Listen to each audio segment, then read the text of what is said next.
যতদিন পর্যন্ত হাদি হত্যার বিচার না হবে ততদিন পর্যন্ত এই দেশের নির্বাচন হবে কিনা আমার সন্দেহ আছে। কারণ পারে যায়, তার মানে কি ইন্ডিয়া ওইটাকে আশ্রয় দিয়েছে যে এখান থেকে এই লোকটা খুন করে আসবে, তাকে আশ্রয় দিব।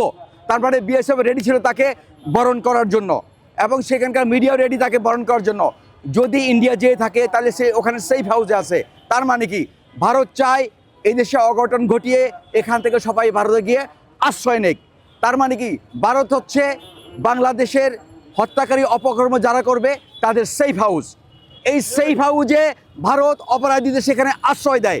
হাসিনা পালিয়ে গেছে, ওয়াকারের আন্ডারে 600 থেকে 800 অপরাধী ছিল, তাদেরকে 6 মাস লালন পালন করে জামায় আদরে পালন করে ভারতে ওখান থেকে বাংলাদেশ থেকে ভারতে পাঠিয়েছে, এবং তারা সেখানে সেইভাবে হাউস হিসাবে আছে। তার মানে ইন্ডিয়া সবচেয়ে বড় টেরোরিস্টের জায়গা, যেখানে সমস্ত টেরোরিস্টদেরকে অপরাধীদেরকে আশ্রয় দেয়, এবং অপরাধীদের অভয় আরণ্য হচ্ছে এই ভারত।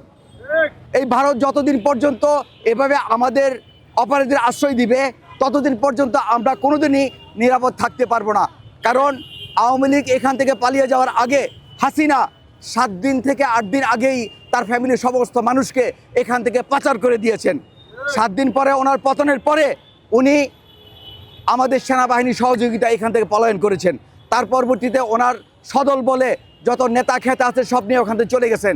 এরপরে ওখান থেকে আমরা শুনতে পেরেছি আওয়ামী লীগের 40,000 নেতাকর্মীকে ওখান থেকে কমান্ডো ট্রেনিং দিয়ে বিভিন্ন অস্ত্র দিয়ে বাংলাদেশের ভিতরে পাঠাবে, এরকম হাদির মতো যারা এখানে ন্যায়ভিত্তিক কথা বলবে, দেশপ্রেমিক আছে, তাদেরকে হত্যা করার জন্য।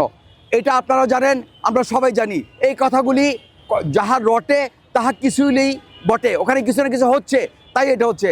ইন্টিরিয়াম গভর্নমেন্টের কাছে আমাদের আশা ছিল, আকাঙ্ক্ষা ছিল এই রাষ্ট্রটা ঠিকমতো চলবে, এই রাষ্ট্রের ভিতরে যারা অপরাধী তাদেরকে সঠিক বিচার হবে, এবং সঠিক বিচারের পরে যেই শাস্তি হবে সেই শাস্তি সেটা তারা গ্রহণ করবে, এটা হওয়া উচিত ছিল। কিন্তু আমরা দেখলাম অপরাধীর এখানে কোনো বিচার হচ্ছে না। আগামী দিন খুব তাড়াতাড়ি একটা নির্বাচন হতে যাচ্ছে, যে নির্বাচনে আমরা দেখতে পাবো তথাকথিত নির্বাচনের নামে 44 বছর যাবত যেরকম নির্বাচন হয়েছে ঠিক এরকমভাবে একটা নির্বাচন হবে, এবং আবার পতিত স্বৈরাচারদের এখানে আশ্রয়স্থল হিসাবে গড়ে উঠবে। এর চেয়ে বেশি কিছু আমরা আশা করতে পারি না। যতদিন পর্যন্ত হাদি হত্যার বিচার না হবে ততদিন পর্যন্ত এই দেশের নির্বাচন হবে কিনা আমার সন্দেহ আছে। কারণ আমরা চাই দলীয় সরকারের অধীনে এই বিচারকাণ্ড হবে বলে এটা আমরা ধারণা করতে পারি না, আশা করতে পারি না। কারণ এখন পর্যন্ত রাজনৈতিক নেতাদের চরিত্র, দলের যেই চরিত্র, সে দলীয় চরিত্র এবং তাদের যে কর্মকাণ্ড, তাতে এটাই প্রমাণিত হচ্ছে যে দলীয় সরকারের অধীনে গেলে তারা বিচার টিচার বুঝে না, তারা লুটতন্ত্রে ব্যস্ত হয়ে থাকে, মানুষের ন্যায় বিচার এবং অন্যান্য কাজের থেকে তারা দূরে সরে যায়।